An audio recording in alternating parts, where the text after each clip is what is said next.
Alright guys, today I'm going to be showing y'all how to run your Rocklights on a Honda Foreman and Rancher. Basically, you got to buy the bracket kit from AA Power Sports, which I'll link down in the description, and just buy a set of Rocklights off Amazon. It don't have to be an expensive kind, but this should be kind of like a universal like video. It should work for like most four-wheelers if you get your bracket mounts. I do know that they make it for Hondas. I don't really know about other quads, and most Rocklights should work with this. First is you want to go ahead and get down to the battery, get your wires out, and these came with obviously your negative and your positive, and you know, positive goes to positive, negative goes to negative. It's basic stuff, and goes with the switch and the connectors to each Rocklight. First things first, I'm gonna start with my brackets today.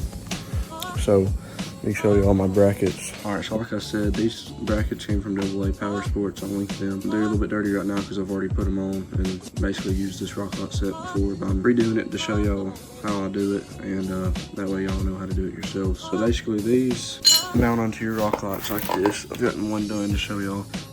You run the bolt and the nut through, and it's most of them are Torx bit, so you kind of have to work around that, and put them on there like that, and they'll go up here on your factory rack mount like that. They'll sit like that. But that's basically what you gotta do. You gotta start out by doing that with each one. I'll pick y'all up whenever I get off where these done. Now I wanted to show y'all, if y'all are using the rubber mounts, I'll run the wire, turn it this way and get it, I'll run the Rocklight wire through there, and then come out on this other side, and then I go ahead and push it through this hole. It's kind of hard to explain now that I've already got it done, but like, it will come out on this other side, but then run it back through this hole. It'll protect your wire from getting damaged, in other words, because that's happened to me before. So it's kind of important, I guess, if you want to use these rubber mounts. If not, I mean, you can just kind of risk it. This will kind of protect your wire from getting pinched better. If you run it like that, and see, you'll pull it through, and then it'll sit like that. That's how it works. That's how I've always done it. So it'll kind of protect your wire. It's just a little bit of a trick if you want to use it. So like, whenever it's done, this will be kind of like your final product. See, the rubber goes on the other side of the Rocklight, in between it, and it kind of just helps that wire from getting pinched. But you want to make sure on the bottom side and that it curves, and then this bolt hole is like above, like facing this way. Like, you don't want it facing that way because it won't work, obviously. So let's make sure whenever you do your Rocklights, this lip goes up and the Rocklight's on the bottom side. All right guys, after that, what I'd recommend going ahead and doing is getting your two wires, put them on your terminals. But first, before you can do that, you're gonna have to get something called a wire lug, and this is what they look like, and you can get them pretty cheap anywhere. What you do is it's got heat shrink, so I'm gonna put them on the ends of each wire, and I'll kind of briefly go over that and try and help y'all and show y'all. And by no means am I an electrician. I just kind of learned a few things from my grandpa.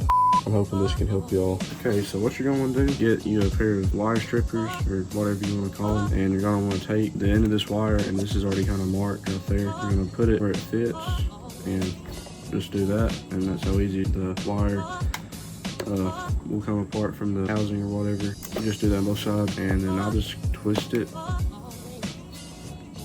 real good. It'll strengthen that wire together and make it easier to go inside this wire lug, so it'll look like that.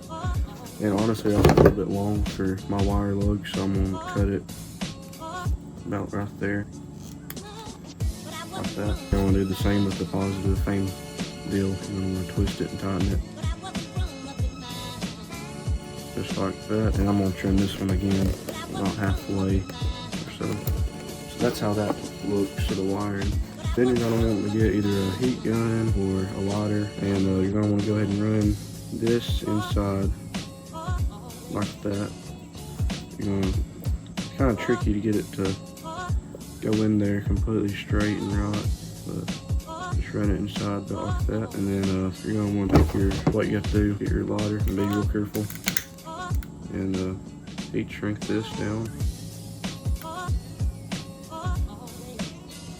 Just be real careful with this, don't burn the wire on the outside. Just go over it real good, make it shrink up. Let it shrink up good enough. Leave it like that, that's probably good. And you're gonna wanna let it cool for just a second, and I'll show y'all what I do from there. All right, so from here, what I do is I get these, and I pinch the wire like so. You're gonna wanna let it cool just a minute like I did. And then, like I said, just pinch it. That should do it. And then it's the exact same process for positive or negative, whichever one you started with first. You just run it in there. So you just want to shrink it like I shrunk the other side.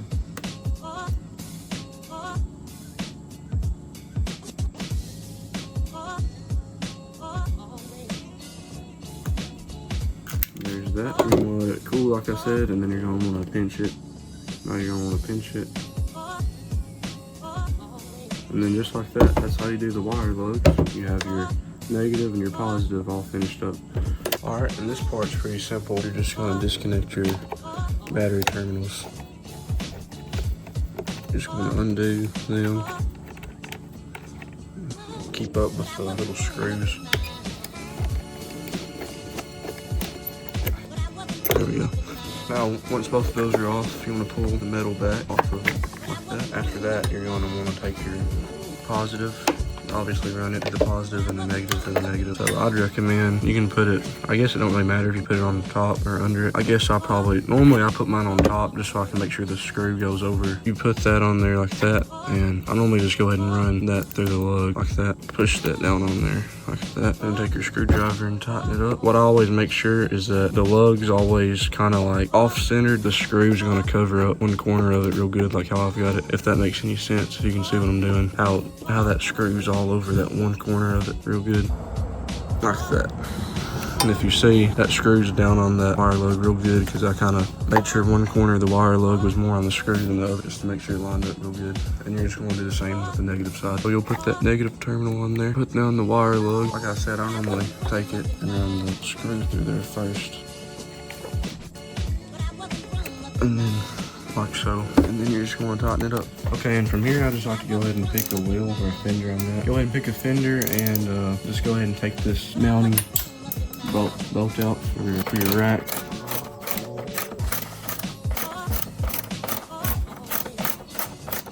And once that's out, what you do from here, just pick a Rocklight, once you've obviously already got it ready. And you're gonna make sure your wire's facing that way. I mean, it's not mandatory, but it makes it a lot easier. Go ahead and run your bolt up through here. And then just rerun that bolt with the bracket now on there up into your fender and then get it started. Started now, so you're gonna wanna position that bracket, turn it to where it's gonna be shining this way kinda. I mean, kinda angle it the best you can. I mean, it ain't gonna be perfect. So now we're gonna be tightening.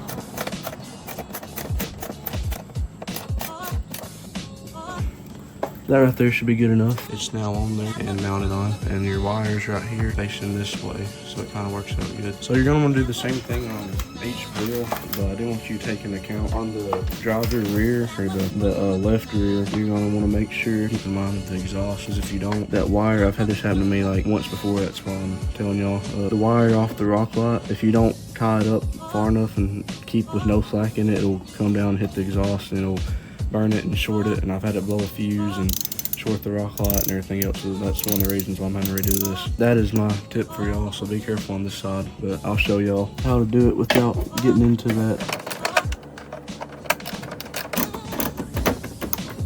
So once you've got it out, you're going to want to just use a Rocklight once again. Just pick you one, turn the wire facing this way. On this side, you really want to make sure where this exhaust is, it's facing like that, and run your bolt up through it already. And now find it and line it up. The rear is easier to line up for some reason than the front. Go ahead and line it up, get it tight, and about like that should be good. You're gonna want to tighten it.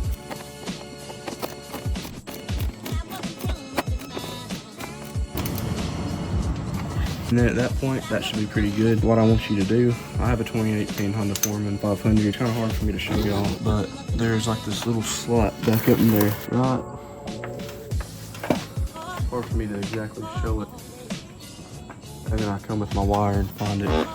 But if y'all can tell what I just did, you just run it back in there, and then you're gonna wanna make sure you tighten that cord up whenever you connect them where there's no slack, and that way it can't hit the exhaust. All right, at this point, you're ready to hook up your first Rocklight. I suggest just making sure one works. If you just wanna do that, just start with one in the back. Just hook up one of the connectors to your Rocklight itself. All right, and as you're running your wires, I have one wire to the front on this side, and I normally zip tie it kind of to the frame. Also my switch, and I'm gonna show y'all how I run my switch. I usually run it up to here, and I put a piece of tape on the underside, and that's where it normally goes.